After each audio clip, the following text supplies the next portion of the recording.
em Efésios, amém? Carta aos Efésios.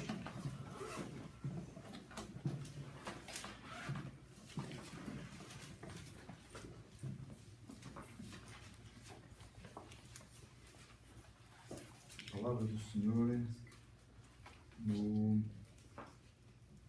versículo 17 ao versículo 32.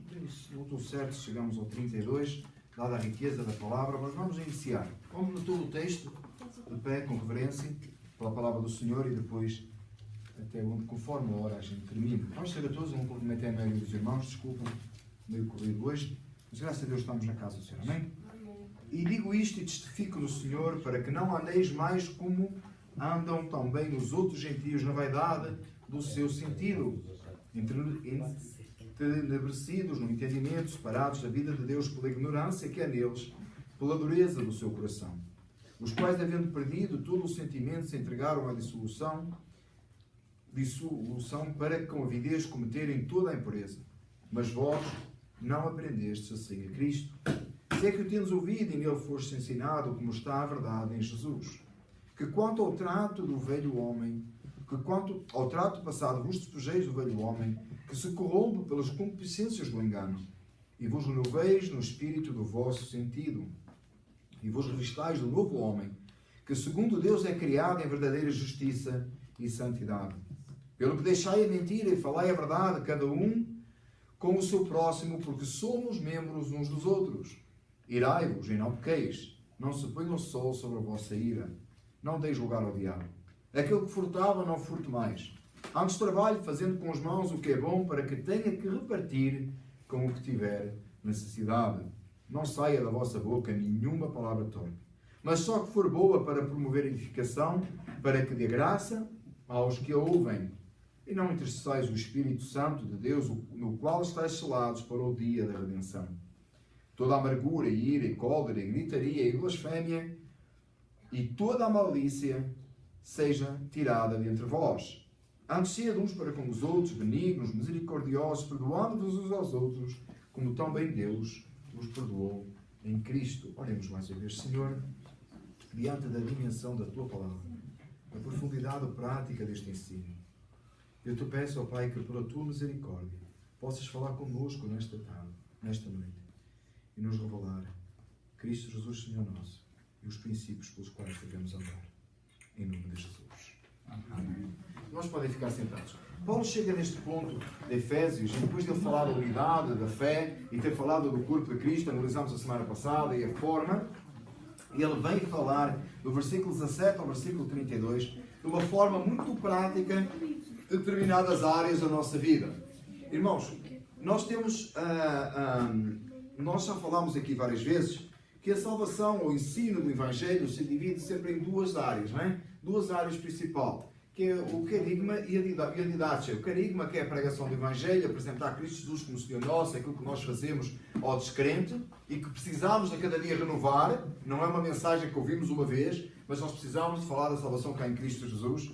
Irmãos, muitas vezes, os irmãos que seguem o texto que é colocado diariamente no Facebook, e eu tento sempre enfatizar a salvação, ou a maior parte das vezes durante a semana, eu diria que uns 70%, 80% das mensagens, elas têm a ver com a salvação. Por duas razões. Primeiro, porque já estamos a pôr num canal público, esperamos que outros que não conheçam Cristo possam ler e vir ao conhecimento da fé. E por outro lado, porque a mensagem mais importante, irmãos, que nós precisamos de ouvir é a salvação da nossa alma. Nunca chega. Nunca sabemos tudo. A fé vem para ouvir a palavra de Deus, e para que nós possamos ouvir mais e crescer mais e ter mais fé, nós precisamos ouvir repetidas vezes essa mensagem. Mas isso é o carisma. A didática é o ensino do cristão, como viver a vida cristã. O que é que Deus espera de nós no nosso dia a dia? Como mudar os nossos hábitos, tá? Irmãos, eu não sei quantos de vocês, eu não sei se até aqui alguém que fez isso. Tem. Pelo menos o irmão José. O irmão José fez isso. Quando o irmão José colocou um joelho novo, que ele assim, eu fui renovando certas partes do corpo, né? Certos parts em inglês, e daqui a pouco está com 20 anos outra vez. Se eu continuar assim a renovar, ele vai ficar com 20 anos outra vez. Né? Só de uma assentada só, foi o joelho, foi o coração, foi tudo. De uma assentada só. Não? Quando ele colocou o joelho, né? Que tem ali um joelho que pagou o seguro, não foi nem ele que pagou, não é dele. Ele teve o joelho ali. E ele, quando colocaram aquilo, a primeira coisa que ele teve que fazer ficou a fazer terapia, né, durante um tempo, porque ele precisava de aprender a andar de novo. Porquê? Porque agora tem uma coisa ali que não era dali e que ele naturalmente não sabe usar, não é? Então ele teve que ser, não é isso? Ficou lá e o terapeuta lá, depois andar ele de bicicleta, tem que ver irmãos de andar de bicicleta. Então, ele fez um monte de exercícios, né, custosos, para que ele pudesse aprender a andar com aquilo. Nós, muito mais o cristão, quando vem a Cristo no homem natural, e o Espírito Santo vem habitar em nós, aquilo que vem habitar em nós, nós não conhecemos e não é nosso. Mas espera produzir um resultado em nós, do qual nós precisamos de aprender a andar. Mas mais do que isso, nós precisamos de desaprender de andar. Nós temos que desaprender de ser o velho homem, negá-lo, a inclinação natural, e começar a caminhar pelo Espírito. E Paulo vem colocar aqui vários textos da Escritura, irmãos, nos ensinos de Paulo, as cartas às igrejas, elas são focadas nisso.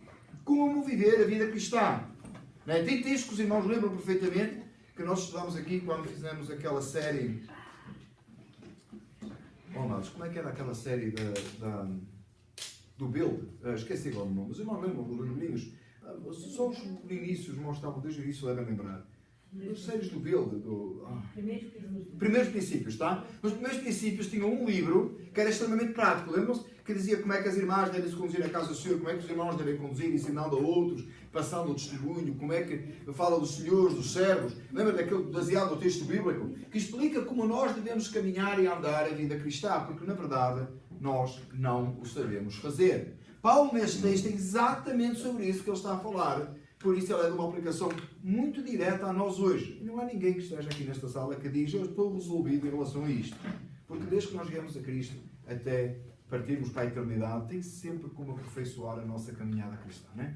Como caminharmos com Cristo, como aprendermos. A gente não pode fazer nada, nós não podemos praticar alguma coisa de maneira que Deus nos vai salvar. Mas depois, para santificar, viver uma vida agradável a Deus, sermos a luz que Deus espera que nós sejamos no mundo, nós precisamos de trabalhar nas nossas vidas. E tem muitos princípios aqui neste texto que nós precisamos de entender. Estes e muitos mais. Mas acima de tudo, irmãos, o mais importante é nós percebermos que não somos capazes em nós mesmos e que precisamos que o Espírito Santo de Deus venha trabalhar em nós. Não esqueça que tudo que lermos aqui, estudarmos aqui, você tem que carregar com muita oração. Você tem que colocar aos pés de Deus e clamar e dizer, Deus, trabalha em mim. Porque não vá na sua força que você não consegue. A solução é sempre voltar para Cristo e dizer, Senhor, eu preciso trabalhar nesta área. Mas precisamos. Amados, a nossa diferença, é muito importante entender isto. Nós não vamos chegar a uma santidade plena aqui. Tem um grupo aí, supostamente evangélico, ou talvez, não sei bem. Não vou botar nesse detalhe agora. Que acredita que atinge a santidade plena nesta terra. É possível o crente viver sem pecar. Nega completamente a natureza pecaminosa e vive uma santidade plena. Irmãos, ninguém conseguiu. A Bíblia não fala tal assunto. Então nós nunca vamos chegar a essa santidade plena. Tá? Sei que algum dos irmãos aí acha que chegou. Né? Se você achou que chegou, você está pior que os outros todos. Você não tem nem noção que não é. Né? É pior ainda. Né? Aquele que acha que chegou lá está pior que os outros todos. Porque nem notou ainda que não consegue. Né? Tal é o pecado abundante na sua vida que você não percebe que é pecador. Né?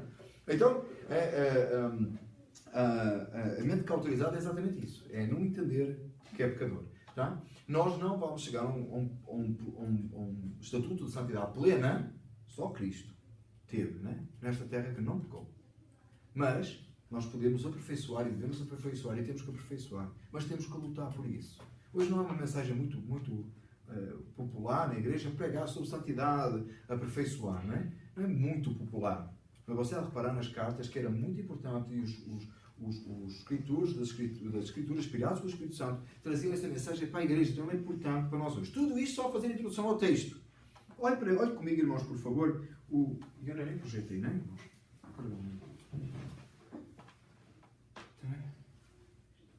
Amados, versículos 17 e 19. Olhe comigo, por favor. Olha a sua Bíblia. Diz assim: E digo isto e testifico no Senhor, para que não andeis mais como andam também os outros gentios na vaidade do seu entendimento, enebrecidos no entendimento, separados da vida de Deus pela ignorância que há neles, pela dureza do seu coração, os quais, havendo perdido todo o sentimento, se entregaram à dissolução, para com avidez cometerem toda a impureza. A primeira coisa que Paulo salienta aqui é a oposição entre aquele que vive no mundo contra o mundo e o cristão. E há uma oposição direta, e ele diz assim: testifico no Senhor que não andeis mais. Quer dizer que noutro tempo andámos. É por isso, irmãos, que o fundamental da nossa vida é nós termos noção que Deus trabalhou em nós. E essa é a marca de que nós somos salvos. É muito importante, irmão, você entender isto. Porque é muito importante que você tenha confiança de vida eterna, mas que não seja enganado. Tá? Eu contei aos irmãos aquele episódio, eu contei outro dia aquele episódio que encontrei aquele rapaz. Eu não sei se eu referi isto, irmãos. Eu não sei se eu referi isto na altura. E eu perguntei a esse rapaz: como é que tu sabes que tu és salvo? E ele respondeu: porque a minha vida... por outras palavras, ele disse assim: tem coisas na minha vida que aconteceram e que mudaram que eu sei que sou salvo. Foi a operação de Deus. É muito importante isso, irmãos. É fundamental. Não é porque você acha, não é porque você se convenceu, não é porque você pensa que é porque Deus tem operado na nossa vida e nós temos deixado, não andamos mais como andam os gentios. Há uma mudança, há uma transformação. Há alguma coisa completamente diferente que aconteceu em nós. E hoje somos uma nova criatura em Cristo Jesus. Fundamentalmente, quanto mais nos afastamos do homem velho, mais nós percebemos a ação do Espírito Santo em nós. E ela é progressiva, ela tem que ser contínua. Ela não para no tempo. Por isso, irmãos, eu falei do querigma e da didática, né? O querigma é uma pregação que você ouve uma vez, repetidas vezes, deve repetir, mas a pregação, ela conduz você ao arrependimento. A didática é um ensino profundo, sistemático, que vai continuando e preservando, e você vai se aperfeiçoando. E você vai continuando. E ela traz a certeza e a convicção de que você é salvo. Trabalhe na santificação, irmãos. Busca a santificação, sem a qual ninguém verá o Senhor. Busca olhar a sua vida e examinar e dizer: Deus, o que tem diferença na minha vida? Quem eu era antes e quem eu sou agora? Tem diferença?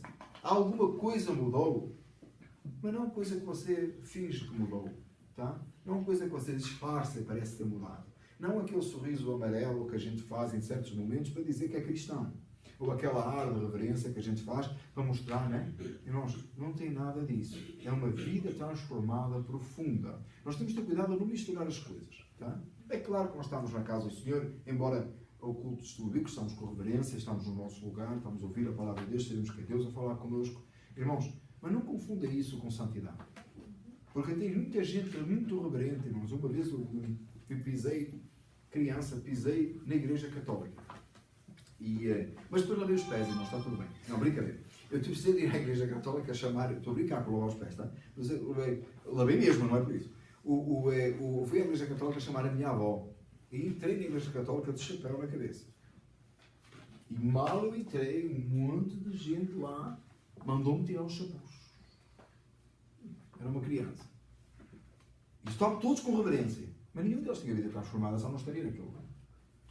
Então não confundamos as coisas. Tem gente muito boa no mundo. Gente muito boa. Não tem? Você conhece gente boa que é capaz de dar a camisa do corpo. Irmão, tem muita gente que achou que a Madre Teresa de Calcutá era salva. Não era, não. Gente, não se engane com isso. Idiotice isso. Não era, não. Ela não estaria ligada aos movimentos que estava, nem faria as coisas que faria. Que fez. Mas ela é uma pessoa que realmente ela fez coisas extraordinárias. A princesa Diana fez coisas, né? Que não era princesa, ou era, nós discutimos o assunto aí, afinal já partiu. Mas ela tinha coisas, né? Uau! Fora do normal.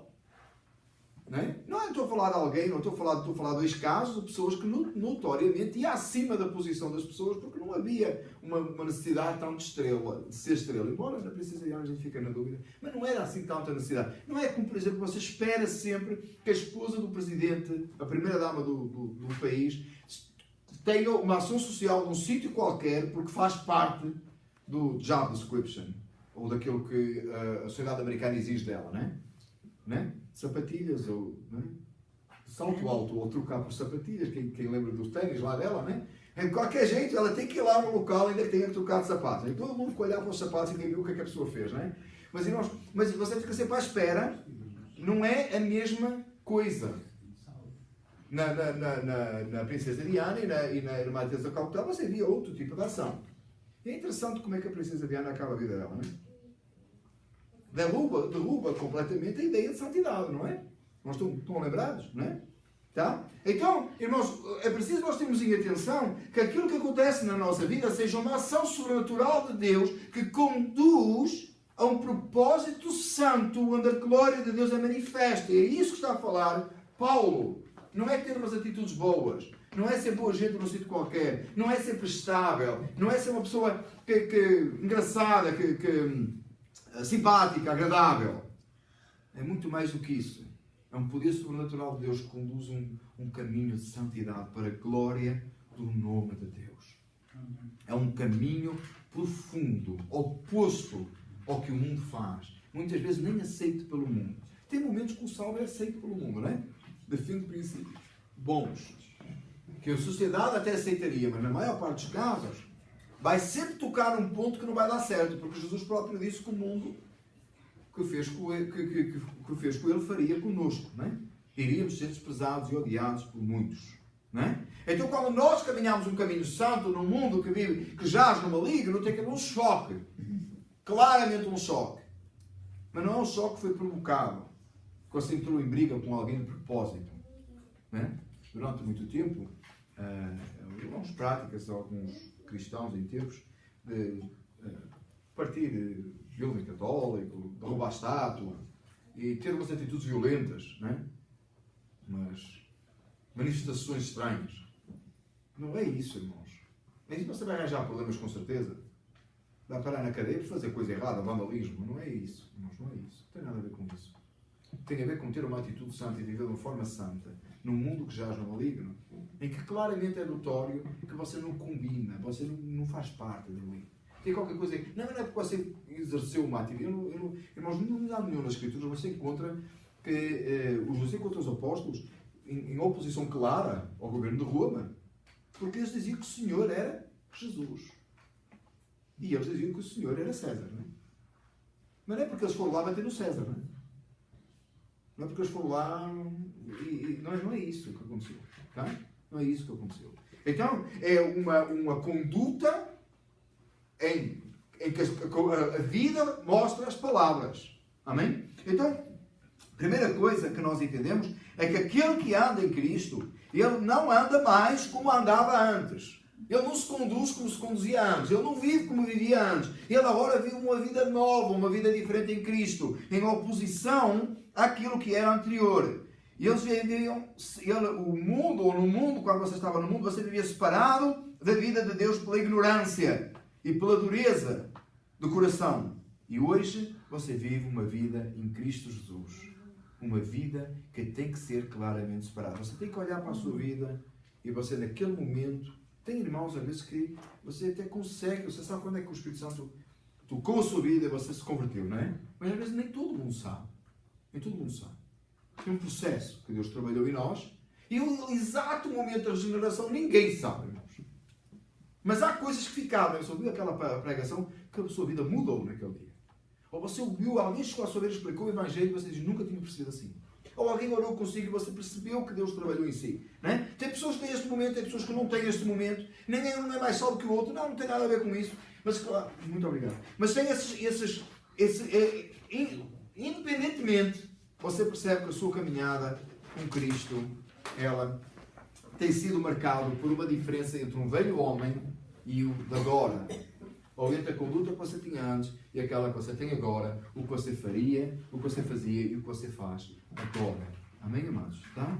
É isso a primeira parte do texto, claramente mostra isso.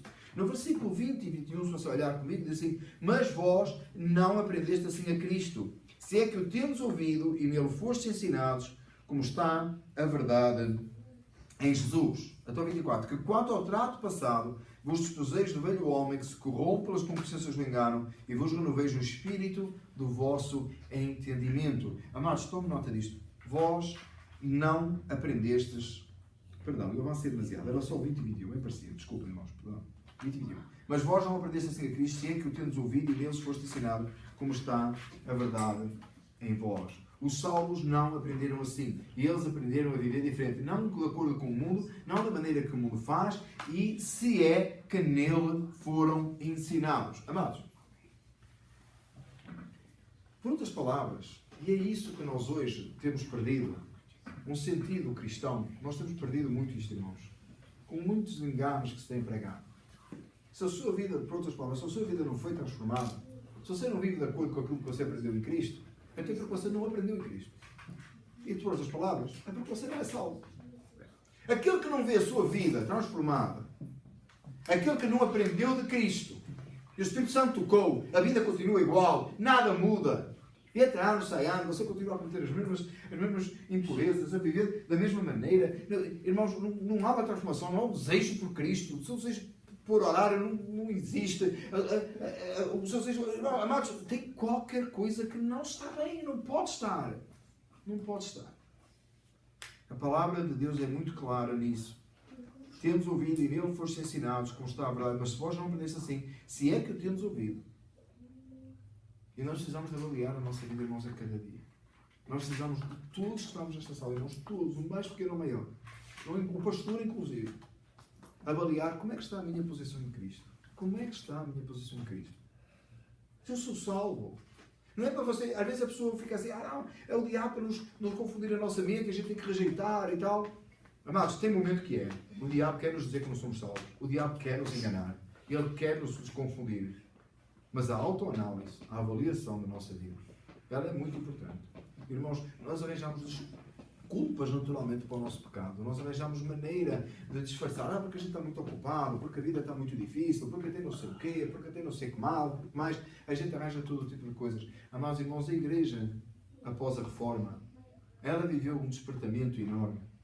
E aconteceram coisas extraordinárias. E eles eram muito mais rigorosos do que o que nós somos agora com essa área. Amados, nós somos chamados a viver uma vida de santidade. E se nós não vivemos uma vida de santidade, é porque alguma coisa está errada em nós, irmãos. É porque Cristo não habita em nós. Se nós não temos um desejo de nos aproximarmos de Deus, você tem que clamar a Deus que te salve. Não importa quantos anos você tem de igreja. Não importa quanto tempo você está aqui. Saiba que o dia do Senhor vem. Essa é a mensagem que estamos a estudar à terça-feira. E você precisa se arrepender e voltar-se para Cristo. E dizer, Deus opera na minha vida. Estamos a falar do assunto mais sério do mundo, irmãos. Não tem nada mais sério que isto. O rigor com que nós temos que olhar a nossa vida e dizer, Deus, transforma-me. Faz qualquer coisa em mim. Se é que eu aprendi. Se é que eu estou em Cristo. Se é que alguma coisa passou. Tem que haver, irmãos, um sinal claro do que o Espírito Santo habita em nós, é que nós somos conduzidos à santidade, abandonamos a vida velha, somos uma nova criatura, e é isto que tem que ser progressivo. Nós temos entendido, amados. E é aqui que as coisas às vezes se confundem. Cuidado, amado, que você não anula a graça de Deus e ponha obras nisto. Cuidado. Sempre é pela graça, sempre é misericórdia a favor de Deus, sempre é o amor de Deus. Mas se nós entendemos que Deus nos ama, irmãos, e isto é muito importante. Se Deus te ama, não te vai deixar andar de qualquer maneira, Ele não te vai deixar andar numa vida de pecado que não é boa, que não é agradável. Nós somos criados para glorificar a Deus, amém? O objetivo do homem é glorificar a Deus. Deus criou todas as coisas para a sua glória, criou-nos para que Ele seja glorificado em nós. Tá? E o fim do homem é glorificar a Deus e deleitar-se nele para todo sempre. Esse é o principal, esse é o objetivo que Deus nos criou. Ele nos criou para que Ele seja glorificado em nós e nós e Ele é, né? Diz João Piper, não é? Deus é mais glorificado em nós quanto mais nos satisfazemos nele. E é verdade. Ele não inventou isso, irmãos. Ele só pôs isso numa frase. Ele não inventou isso. Isso é o princípio de toda a Escritura. Por isso é como o crente é feliz. O crente está-se feliz, irmão. Porquê que o crente é feliz? Eu insisto, você já reparou quantas vezes as pregações eu insisto na questão da alegria? Que o crente tem que ser alegre, tem que ser feliz. Porque tu não podes ser uma pessoa triste. Ele tem a vida eterna guardada em Cristo. Ele se alegra e regozija no Senhor. O Senhor é a nossa porção.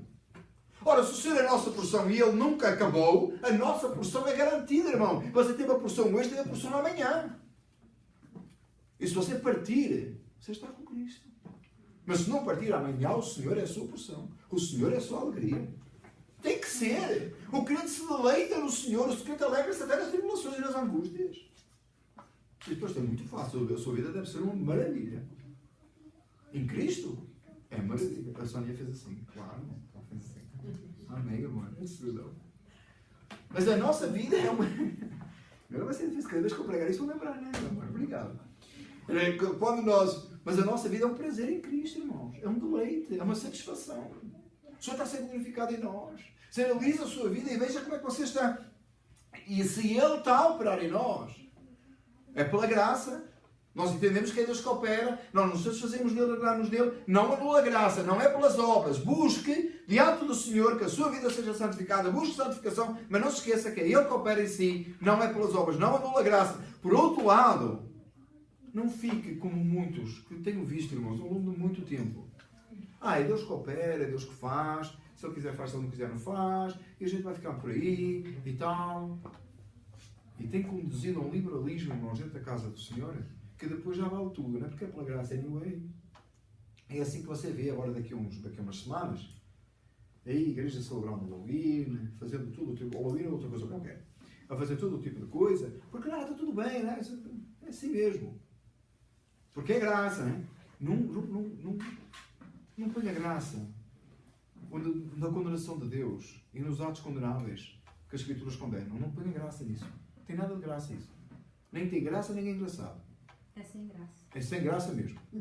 Das duas formas. É sem graça das duas formas. É sem graça porque não é engraçado e é totalmente a ausência da graça de Deus. Não é? E a palavra é desgraça.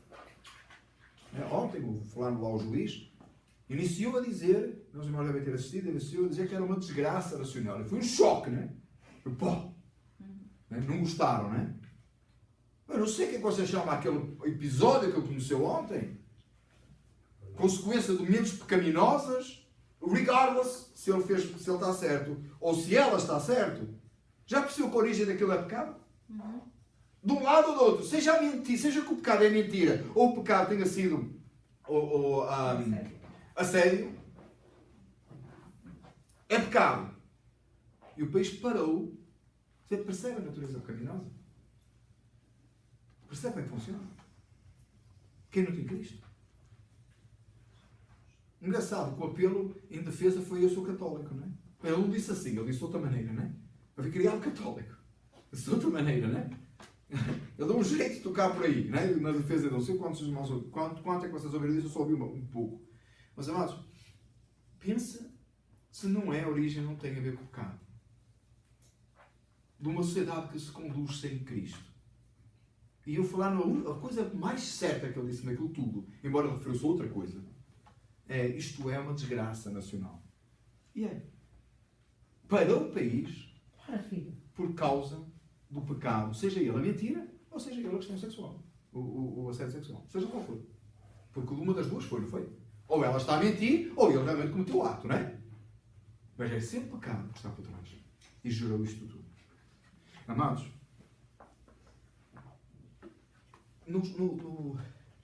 a igreja antigamente entendia, num temor grande, uma igreja que pregava o Evangelho da Graça, as doutrinas da graça, que abastentava das 5 solas, tal e qual nós.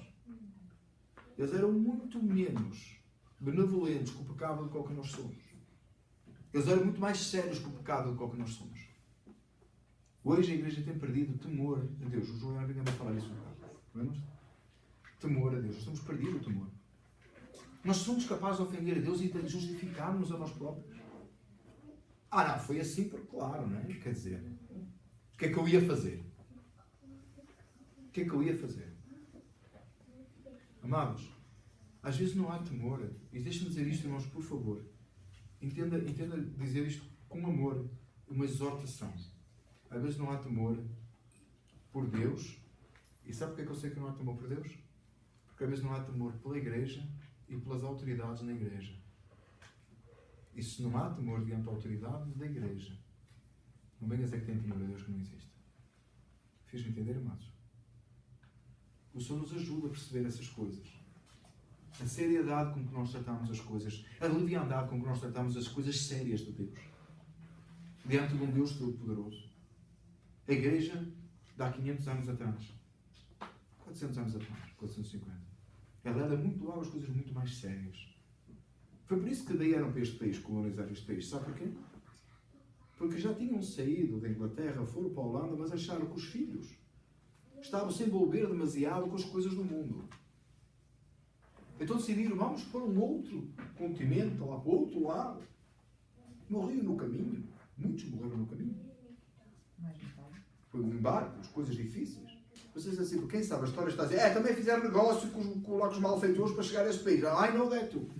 Eu nunca disse que eles eram perfeitos. Mas a intenção deles, e é isso que eu admiro nos puritanos, irmãos. É por isso que eu insisto tanto nos puritanos.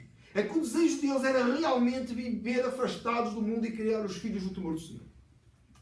Uma sociedade que vivesse separada, onde pudessem só estar eles, onde eles pudessem ensinar os princípios bíblicos e viver completamente distantes das coisas do mundo. Que não tinha nada a ver com as coisas do mundo. Eu não tenho nada a ver com as coisas do mundo.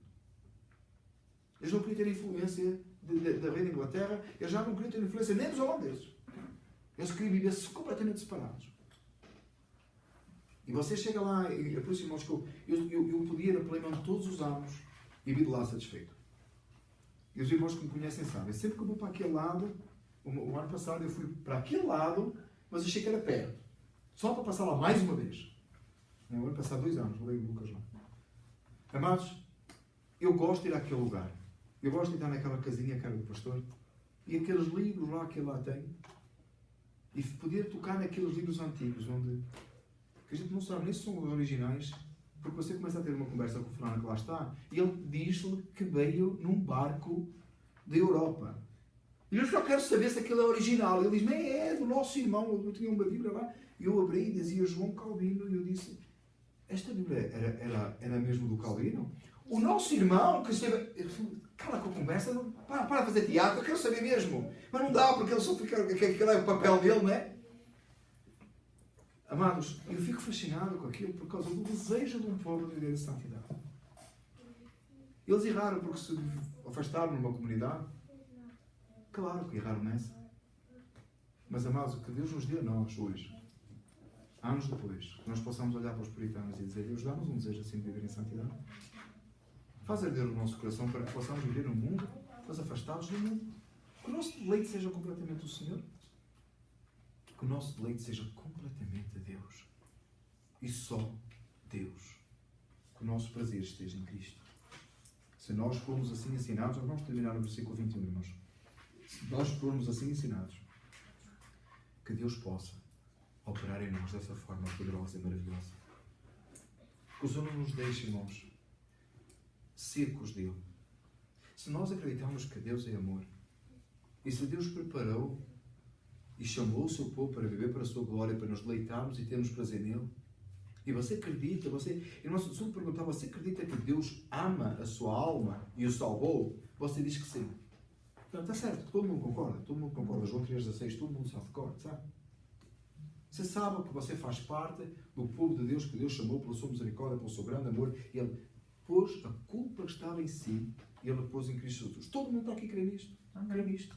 Crê. Você foi salvo porque Deus o amou, embora você não merecia, era um bandido, como eu era. Certo? Miseráveis, pecadores. Ele nos amou.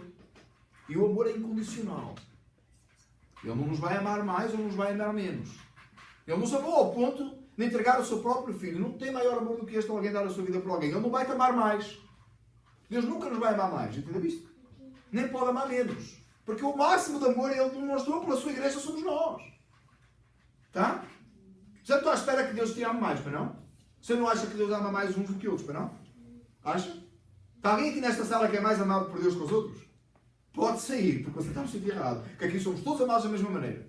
E é isso a beleza da igreja, é que ninguém é mais amado.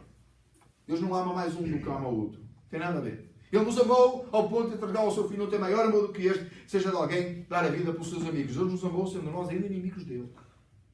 Agora escute, se Deus te amou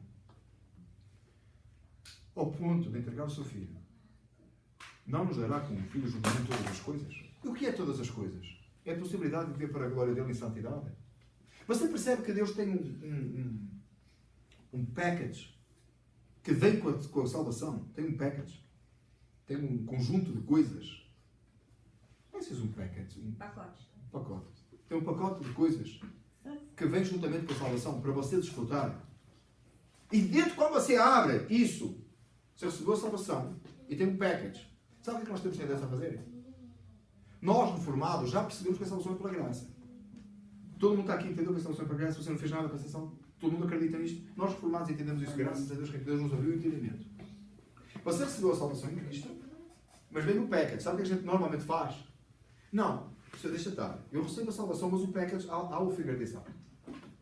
Aí você vai, trabalha, mata, quer fazer não sei o quê, não consegue. Quer ser agradável a Deus, não consegue. Quer fazer não consegue. Receba o package completo. Ou então outros fazem assim, eu recebi a salvação em Cristo, mas eu vou viver uma vida amargurada, tipo uma penitência. E afinal, isso tem um pedaço de catolicismo nisso, não tem, gente? Não tem? Tem um pedaço de catolicismo nisso, não tem? Porque a Igreja Católica nem sempre pregou salvação pelas obras. Porque Agostinho de Hipona já pregava a salvação pela graça. Aliás, ainda pregava a salvação pela graça. Mas tem um conjunto de obras, não tem? Que você tem que fazer para não sei o quê, para não sei o que mais. E nós às vezes ficamos com esse pensamento também. Então a gente não recebe o package, recebe só a salvação. O package a gente deixa. A gente ou o alcança, ou então a gente não quer, que é para viver uma vida amargurada para pagar a salvação. Como se você estivesse a pagar as estações. Tipo aquele carro que você vai comprar e ainda está a pagar, não é? A salvação não é assim, gente. E Cristo morreu na cruz, o seu grande amor, com Ele nos dará juntamente todas as coisas. Bem, o package. O que é package? O que é o package? É o pacote. É uma consolação, o Espírito Santo, uma vida de santidade e a possibilidade de viver para a glória dele.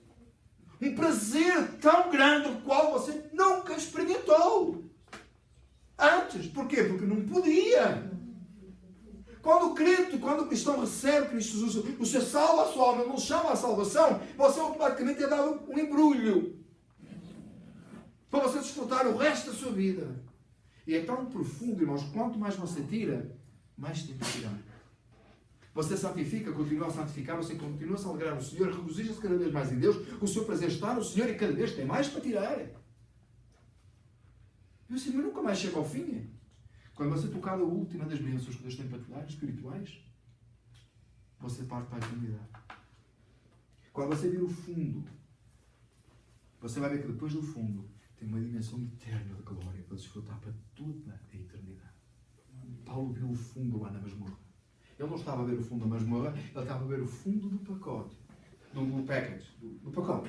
Porque sabia, e sabia que depois disso ele tinha a eternidade. Peguem tudo, irmão. Por favor. Nesta noite, peguem tudo. Leva para casa tudo, irmão. Chega hoje diante do Senhor e diz: Senhor, eu sei que tu me amaste, me salvaste. Dá-me um pacote inteiro, eu quero começar a desfrutar já. Desembrulha, irmão. Debruça-se na palavra do Senhor. Ora, clama a Deus. Diz: Deus, eu quero viver em santidade. Deus trabalha em mim. Continua a operar pela graça. Todas aquelas coisas que tu prometes na tua palavra para eu viver uma vida agradável a ti. Onde a verdadeira alegria, o verdadeiro prazer, a verdadeira consolação do Espírito Santo está aí.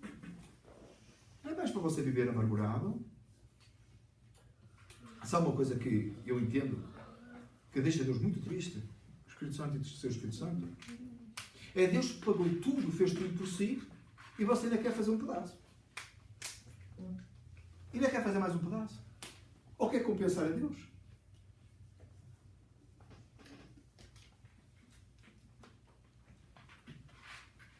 Deus já pagou, Ele pagou o preço, irmão. Você não desfruta. Nós tivemos o canal dos pastores esta quarta. E por acaso eles comem pouco. Por acaso achei que comeram pouco. Mas tem um montão de coisas na mesa e eles não souberam desfrutar de tudo, não é? Foram buscar uma coisinha para ficarmos sentados só a conversar. E a comida ficou quase toda. Não souberam desfrutar. Porque o pastor é assim, come muito pouquinho, irmãos. Deus nos ajude. Não é o meu caso. Eles não souberam desfrutar. Desfrutaram, gostaram, disseram que estava bom. Não é ficar todos contentes, vão lá até e-mail depois agradecer. Mas tinha muito mais do que aquilo. Foi mais do que sobrou do que o que se usou. Hã? Depois os jovens desfrutaram. Depois os jovens desfrutaram à noite, foi uma bênção. O dia sobrou à noite, foi uma maravilha, foi uma bênção. Não é? Mas às vezes nós somos assim. Deus me entregou. A gente deixa para trás. Vive uma vida amargurada, com peso nas costas, com queixume. Tenta-se arrastar. Eu gosto de ver crente arrastar para o culto, eu já arrastei-me para o culto. Ao menos liga o carro, irmão. Deixa o carro rolar por si, ou passa, ou qualquer coisa. Não é arrasto, mas às vezes não é assim, irmãos. Deus não chamou para isso. Deus não nos salvou para isso. Tem custo, tem pesar, tem. É difícil, é penoso, é cansativo, e tem lutas, mais do que as que você imagina. Porque ainda não sofremos até ao sangue, diz a Escritura. Quer dizer que ainda vai ser pior. Mas é fazer com gozo, com alegria, com prazer, porque estamos servindo o Senhor dos céus e da terra. Porque a glória do Senhor nos alcançou, porque estamos a ser obedientes. O prazer e a alegria que vem no coração do salvo, quando ele faz a vontade de Deus, ela é indescritível. E nós às vezes não usufruímos disso. Que o Senhor nos ajude a entender estes textos. Vamos continuar para a semana, irmãos. É óbvio que vamos ter que continuar para a semana. E muito ainda que fazer este texto. Mas que o Senhor abra o nosso entendimento, amados. A caminhada cristã, ela é difícil. Ela é dura. Você tem muito não, não é? Tem mais não que sim, não tem? Depende. Porque se o seu coração estiver cheio do sim do Senhor, o não que você diz ao mundo não estava de qualquer maneira. Não era importante de qualquer maneira. You're not missing out. Aliás, você não está no mundo, então você não vai ouvir tantos não. Como? Você não está no mundo, então você não vai... Também tem isso, não é? Nós estivermos envolvidos com as coisas de Deus, nem tem tantos assim, não para dar, não é? Que o Senhor nos ajude, amados. Que o Senhor desperte o nosso coração. Que o Senhor nos dê vitória. E nos conduza para este caminho eterno. Vai ao cruz, amados. Onde a salvação te foi dada. Vai hoje buscar o teu pacote, irmãos. Leva para casa. E começa a desembrulhar com alegria. E descobre as ricas bênçãos que Deus tem. Descobre o prazer de viver uma vida de santidade. Uma vida agradável a Deus. Descobre o prazer de pagar o preço por amor ao Senhor. Desfruta daquilo que Deus já alcançou na cruz. Vamos orar juntos. Ó Deus misericordioso e santo. Ó Senhor, diante da tua presença e em conjunto com os meus irmãos, nós te pedimos esta noite que tu nos concedas voltarmos à cruz e pegarmos no package e trazer connosco e começarmos a usufruir das bênçãos celestiais. Senhor, somos o teu povo. Nos chamaste para viver para a tua glória e santidade. A nossa natureza é pecaminosa, mas o teu Espírito Santo habita em nós. Ó Deus, ao repetir todas estas coisas, estou trazendo à memória minha e dos meus irmãos aqui aquilo que já foi feito, o grande amor com que tu nos amastes e a consolação do Espírito Santo que em nós já habita. Santifica-nos, ó Deus, santifica-nos, ó Deus. Que possamos abandonar o velho homem, os velhos costumes, a velha forma de viver e possamos viver para ti, segundo o teu querer. Abençoa o teu povo nesta noite, eu te peço, Deus. Abençoa-me a mim e guarda-me nos teus caminhos. Traz-nos uma alegria indivisível do Espírito Santo, para que ao servir-te, ó Pai, a glorificar o teu nome, possamos nos deleitar em ti e viver para a tua glória. Deus poderoso, só tu és Deus, só tu és Deus. Em nome de Jesus.